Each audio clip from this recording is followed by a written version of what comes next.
Boa tarde, pessoal, para mais uma aula hoje que nós vamos falar sobre tópicos em avaliação e avaliação musculoesquelética, a primeira parte. E falando em avaliação musculoesquelética, né, lembramos que existem comprometimentos indiretos que afetam o sistema musculoesquelético e os comprometimentos indiretos, certo? Dentre os comprometimentos diretos, nós podemos citar a fratura, que interfere diretamente, né, no sistema musculoesquelético. Então, a fratura, a artrite reumatoide, a osteoartrite, a luxação articular, a tendinite, bursite, distensão, ruptura muscular, distensão e ruptura ligamentar. Então, são comprometimentos que interferem, né, diretamente na musculatura musculoesquelética. Entre os comprometimentos indiretos ou comprometimentos secundários, então nós temos as condições patológicas que inicialmente afetam outros sistemas corporais, levando o paciente ao confinamento no leito, uma restrição de ADM, em membros superiores ou membros inferiores e outros. Que comprometimentos indiretos seriam esses? Então seria, por exemplo, traumatismo craniano, acidente vascular encefálico, uma lesão nervosa medular periférica, queimaduras, infarto do miocárdio e outras condições que afetam o paciente, levando este ao confinamento no leito, né, a restrição de ADM e tal. Qual seria o propósito para uma avaliação musculoesquelética? Então, o fisioterapeuta ele precisa determinar a presença ou a ausência de comprometimentos que envolvem músculos, ossos e estruturas articulares relacionadas. E, a partir dessa avaliação, determinar o estado basal do paciente, né, no momento da avaliação. Então, quais foram os comprometimentos relacionados a músculos, ossos que foram comprometidos, né? Identificar os tecidos que estão causando comprometimento, né, ajudar a formular objetivos de tratamento, resultados almejados, intervenções terapêuticas apropriadas. Também determinar as adaptações e equipamentos ortóticos necessários para a habilidade funcional nas atividades cotidianas, ocupacionais e recreativas. Verificar a efetividade do tratamento fisioterapêutico médico-cirúrgico. E motivar o paciente, né? Sempre devemos motivar o paciente quando estivermos avaliando, realizando essa avaliação. Como já foi mencionado algumas vezes, a avaliação é o momento em que se registra a condição presente do paciente e a sua história médica passada.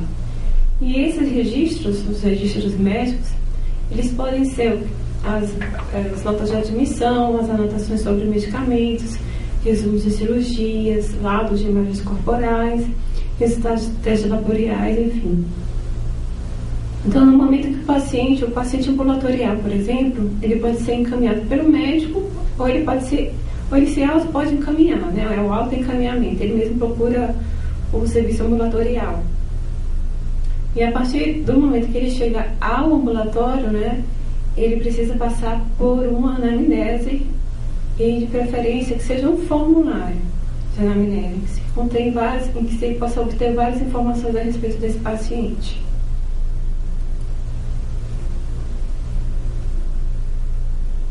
Então, nesse formulário de anamnese, né, o que é que deve conter neste formulário? A queixa principal e a data de início do problema, medicações em uso, o nome e data de todas as cirurgias, os testes diagnósticos, breve história médica familiar, idade e ocupação do paciente, anotar o estilo de vida, se ele é fumante, se ele é alcoólatra ou não, a prática de exercício, anotar a lista de condições médicas comuns que o paciente possa ter experimentado. Isso pode ser uma lista extensa, né, como pressão alta, tosse, úlceras, artrite, etc. Então, ao obter essas informações, é importante que o fisioterapeuta ele revise e esclareça as informações com o paciente. Anota tudo e depois revisa e procura esclarecer. Às vezes, um contexto médico importante, o paciente esquece, né? à medida que enfoca os problemas atuais. Então, a partir do momento que você revisa verbalmente essas informações, ele pode se lembrar de alguma coisa que não foi dita. Importante no momento da entrevista, em relação ao ambiente, que você esteja em uma sala quieta, bem iluminada e com certa privacidade, né, óbvio. Os olhos do examinador e do paciente devem estar no mesmo nível, um de frente para o outro. O paciente deve ter total atenção do examinador. Então, evite as chamadas telefônicas e outras interrupções. E a conversação ela deve fluir como uma conversação ativa, né? Um diálogo, e não como uma sessão de pergunta e responde, como se fosse um ditado.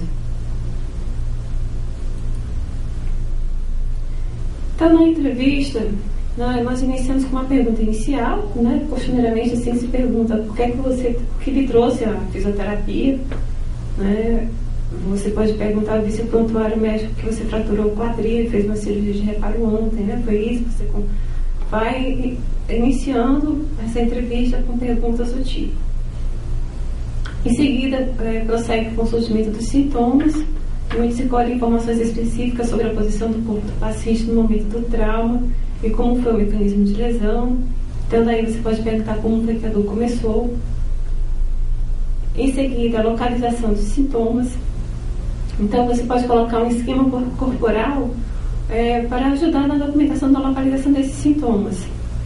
Você pode perguntar também onde está doendo. Você pode mostrar a localização, a dor mudou de localização, alastrou-se e irradiou-se para as outras áreas.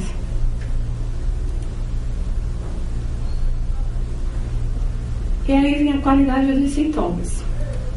Então, começa com o surgimento dos sintomas, como que aconteceu, a localização, aonde está doendo, se alastra para as outras áreas, e aí a qualidade dos sintomas.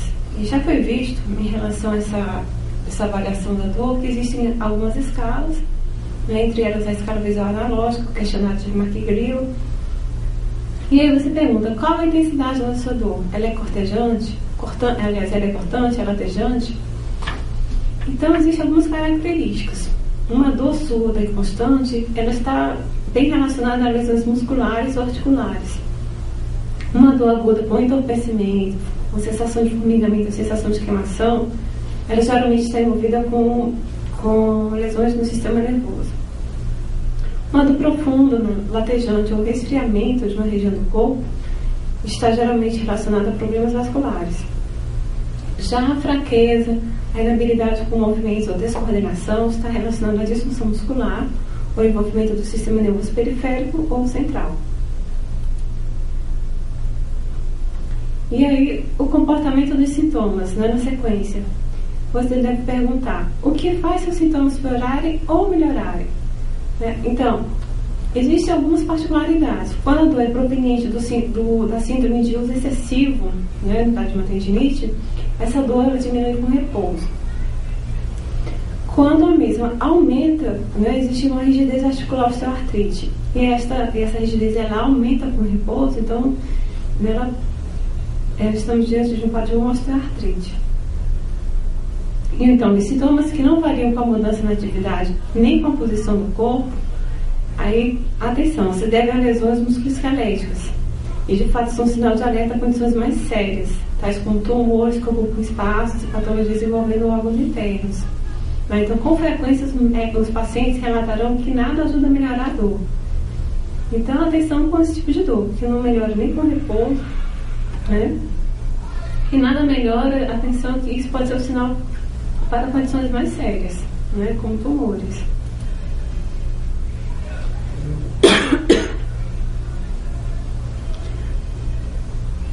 E então segue com o comportamento, como que essa dor, como que os sintomas se comportaram nas últimas 48 horas. Faça o registro disso. Anote os tratamentos anteriores que foi feito dentro do tratamento fisioterapêutico, né? Anotar a história médica específica, o histórico clínico, né? Pergunte se isso já aconteceu antes, de que forma foi tratado, tá? A história médica passada, ou história pregressa, onde são anotados os problemas médicos e cirurgias anteriores envolvendo outras regiões do sistema do corpo. E daí que o fisioterapeuta, Nessa ocasião, ele precisa estar ciente de outras condições que assemelham aos sintomas e sinais frequentemente atribuídos ao sistema musculoesquelético, né?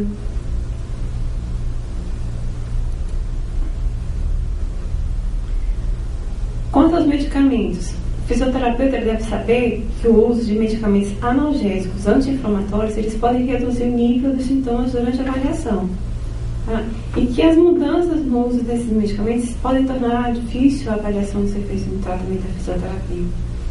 A gente sabe que o uso prolongado de corticoide está associado com osteopenia e redução na força tensiva dos ligamentos, e que o uso de anticoagulantes, atenção, pode tornar o paciente suscetível a contusões e hematose. Então, muito cuidado com os medicamentos, né, e as reações que podem surgir desse tratamento.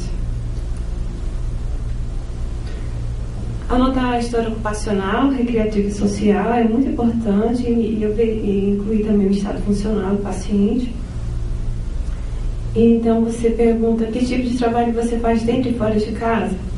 Como esse problema afetou sua habilidade de desempenhar a sua profissão, de cuidar dos seus filhos, de jogar futebol, de vestir-se. Então, está relacionado também ao estado funcional.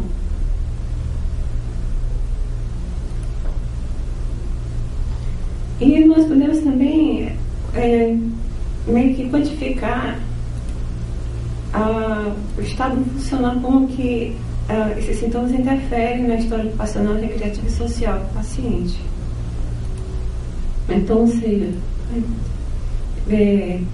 você coloca uma escala, né, de que porcentagem de suas atividades normais de trabalho você é capaz de realizar. Então, existe aqui de 0% a 100%. Que porcentagem de suas atividades normais de casa você é capaz de realizar? Então, temos aqui uma escala de 0% a 100%. Que porcentagem de suas atividades normais recreativas você é capaz de realizar? Então, o paciente também pode fazer isso por seu registro.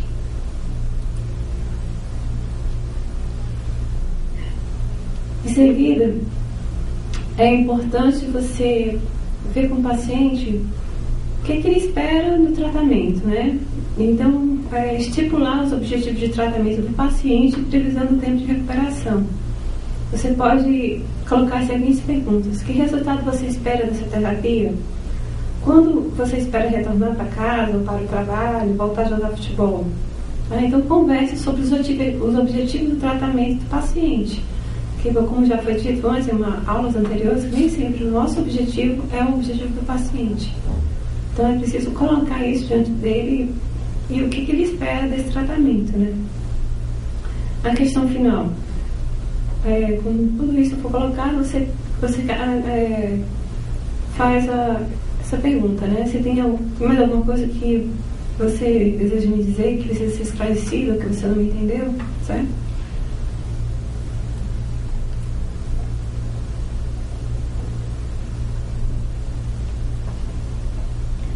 Faz parte ainda da entrevista com o paciente, da avaliação, a avaliação dos sinais vitais e registrados. Como já foi dito também, tivemos uma aula sobre sinais vitais.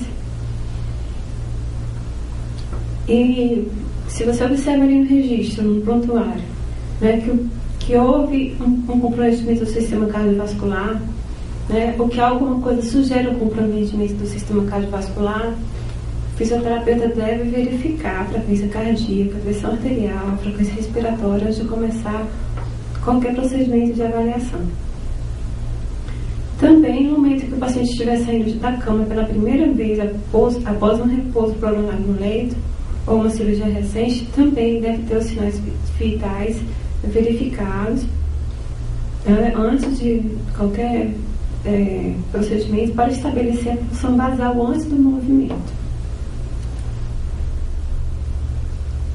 Já falamos sobre o estado mental, né? É importante também você fazer o registro sobre como está a orientação do paciente, quanto a pessoas, local e tempo, assim também como o estado geral de alerta, né? Se é um paciente cooperativo, né? Como é que está a cognição dele, como está as habilidades de comunicação, né? Se está alterado, tudo isso deve ser anotado e registrado. E quanto a essa avaliação do exame mental, o mini exame do estado mental Ele é o teste mais empregado, que apresenta características, apresenta todas as características acima. E esse exame ele leva mais ou menos cerca de 5 a 7 minutos para ser aplicado. Agora, quanto à observação e inspeção do paciente. Então, ele é o primeiro contato do fisioterapeuta com o paciente. Nesse momento, o fisioterapeuta deve observar a postura geral do paciente, como ele se apresenta diante de você, como que ele realiza as mudanças de posição, né, transferências de posição, né, de sentado para deitado, de deitado para... Então, amplitude de movimento articular, né, ADM, avaliar a força muscular, as articulações e a anatomia, o corpo dos ossos, né, a verificação postural, o tamanho, o contorno dos tecidos moles, unhas e pele, né, a presença de cianose, de cicatrizes, a coloração da pele. Então, se nesse momento foram observadas dificuldades funcionais da marcha, uma avaliação funcional e de marcha detalhada deve ser feita mais à frente na avaliação.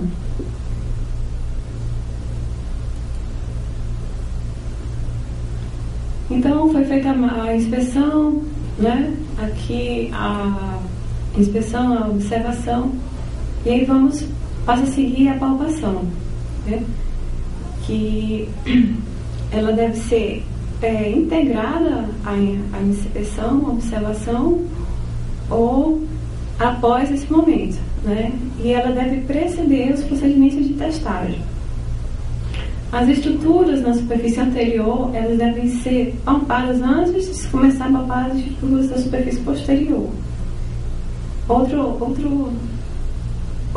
tópico importante é que o lado não envolvido é examinado primeiro para que o paciente se familiarize com o procedimento e possa servir para o fisioterapeuta como modelo normativo de comparação. Então, o fisioterapeuta também deve escolher um sistema.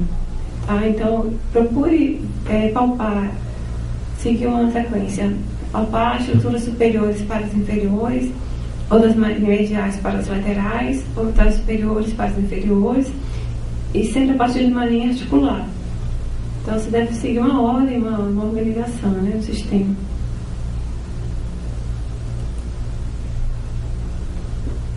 Observar as características antropométricas, né? Então, vamos lembrar que a medida do comprimento dos membros, né? Isso é feito comparando-se a partir de uma referência óssea até a outra, comparar isso bilateralmente.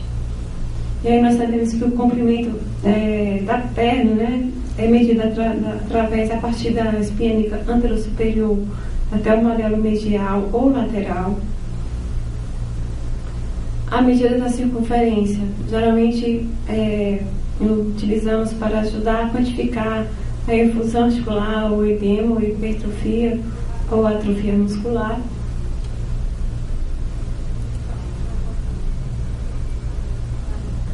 E aqui, com uma medida de circunferência, nós temos aqui um linfedema de membros inferiores e um linfedema de membros superiores. E aqui temos aqui uma perimetria, tá? Uma medida de circunferência, onde aqui o IA é a interlinha articular, e a partir dessa linha, medida 7 e 14 centímetros acima, e 7, 14 e 21 medidas abaixo da interlinha articular. E aqui colocamos aqui esses números, fazer uma comparação, né, fazer a diferença da medida do braço que está com linfedema, e vemos que esse paciente está realmente com grande diferença em relação ao membro que não está comprometido, né?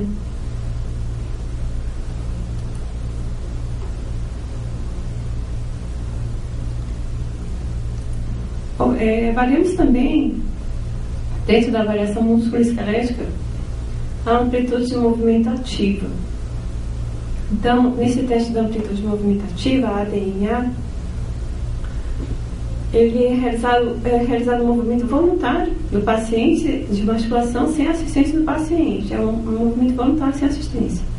Então, pede ao paciente para mover uma parte do corpo com movimentos osteocinemáticos. Né? Que são movimentos osteocinemáticos, como foi falado na aula anterior, que são os movimentos fisiológicos ou clássicos da diátese óssea. Esses movimentos eles podem ser realizados voluntariamente pelo paciente de acordo com os planos cardeais do corpo e seus eixos. Quais são os movimentos osteocinemáticos? Então, é a flexão e extensão, a abdução, a adução, a rotação interna e externa. E o teste da amplitude de movimento ativa, ele é um procedimento de triagem. Né? Então, e esses medidos, tanto a amplitude de movimento ativa como passiva, podem ser medidas pelo goniômetro universal.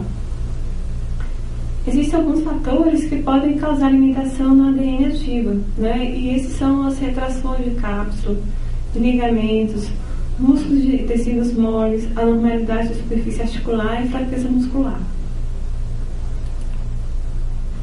Já na amplitude de movimento passiva, são movimentos realizados pelo fisioterapeuta e sem a ajuda do paciente.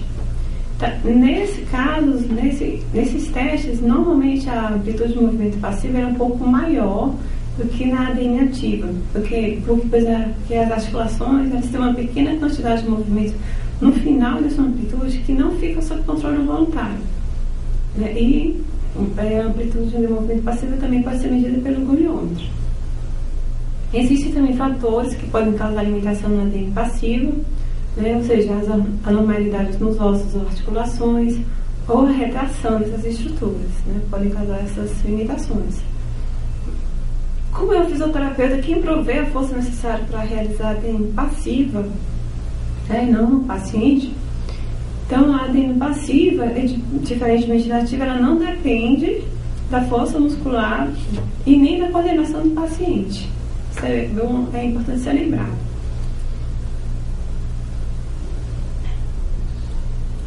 Então, vamos falar aqui da hipermobilidade articular, que ela é anotada com a inclusão de um zero, a posição inicial normal, entre as medidas inicial e final. E é denotada como uma medida final excessiva quando comparada com os valores normais. Então, temos aí a hipermobilidade articular.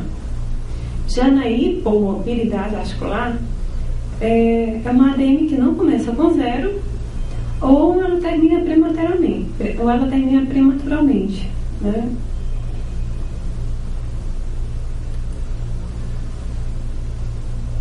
Ao avaliarmos a amplitude de movimento ativo ou passiva, no final do movimento, o paciente, o fisioterapeuta, ele experimenta nesse teste, nessa mobilização, uma sensação terminal, né, que é a sensação experimentada pelo fisioterapeuta com uma resistência à barreira à movimentação adicional no final do movimento. Né? Então, o tipo de estrutura que limita um movimento articular, no final dessa ADM, causa uma sensação característica que pode ser detectada pelo examinador. Então, essa sensação ela pode ser geralmente descrita como macia, firme e dura. E essas sensações terminais, elas podem ser normais e anormais, né? Ou anormais.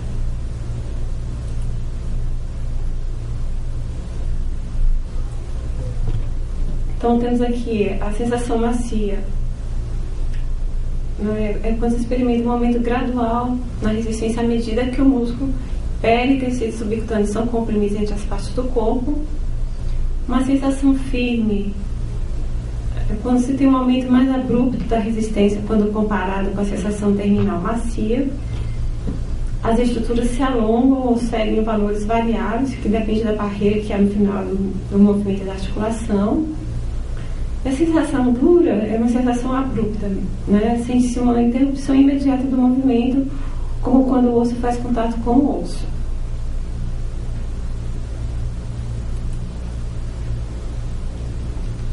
Então, dentro da sensação terminal normal, como já foi colocado ali, macia, firme e dura, então na macia está relacionado à aproximação de tecidos moles, né, em relação à estrutura. E como exemplo, nós temos a flexão de joelho contato entre tecidos e moldes da perna e coxas posteriores. Sensação terminal firme na condição normal. Ela pode estar relacionada ao alongamento muscular, ao alongamento capsular e ao alongamento ligamentar. No alongamento muscular, temos, por exemplo, a flexão do quadril com o joelho estendido, onde existe a tensão elástica passiva dos músculos isquiotibiais. No alongamento capsular, por exemplo, temos a extensão das articulações metacarpofalangianas dos dedos, né, onde existe uma tensão na cápsula anterior. E também o alongamento ligamentar, né, onde se experimenta, onde há a presença dessa sensação terminal firme. Ou seja, por exemplo, no movimento de supinação do antebraço, onde existe uma tensão no ligamento radionar palmar da articulação radionar inferior. A sensação dura, como dentro de uma sensação terminal normal, é uma sensação experimentada quando existe um osso em contato com o osso.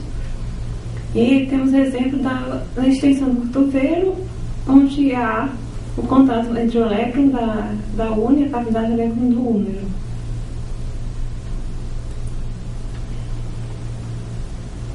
Sensações consideradas anormais. Quando aquelas sensações macia, firme e duras ocorrem cedo ou mais tarde no ADM que o comum. Ou senão é o tipo de sensação normal que é encontrado em determinado movimento e articulação. Então, é uma sensação que ela não pode ser classificada nem de macia nem de firme ou dura, ou seja, ela é uma sensação vazia. Então, essa sensação vazia é uma sensação considerada anormal. E ela ocorre mais cedo ou mais tarde no ADM. Então, essa sensação vazia caracteriza a incapacidade do examinador de detectar qualquer barreira anatômica no final da ADM. E o paciente indica, por meio de pistas verbais ou não verbais, que não ocorrerá esse movimento adicional por causa de uma dor.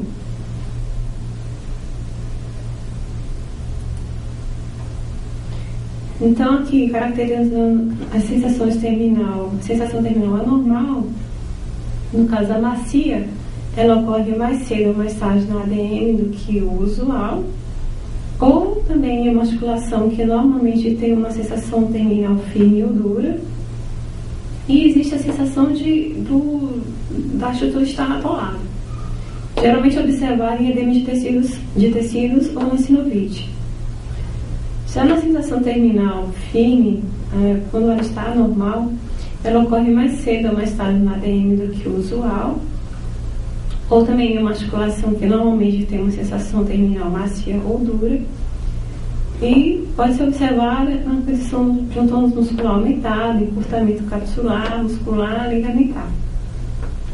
Já na situação, quando ela está dura, né, a sensação terminal dura, ela ocorre mais cedo ou mais tarde na ADM do que o usual, ou em uma articulação que normalmente tem uma sensação terminal macia ou firme.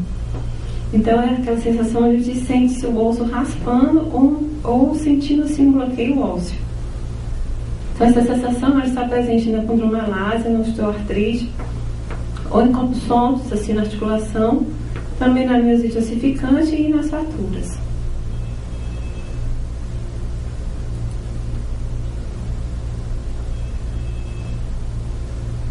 E para terminar sobre este assunto hoje, temos ainda uma segunda parte dele, a sensação terminal vazia,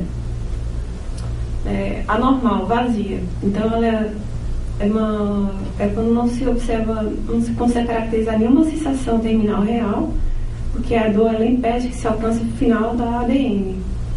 Então, essa sensação, nenhuma resistência sentida, exceto pela imobilidade protetora do paciente ou do espasmo muscular. Não existe como, então, você caracterizar esse tipo de sensação, se ela é firme, macia ou dura. Tá? Então, é uma sensação vazia. Então, podemos observar isso na inflamação articular aguda, na bursite, nos casos de abscesso, na fratura e distúrbios psicogênicos. Esse aqui foi a fonte consultada. Agradeço a ligação, a atenção de todos. Obrigada.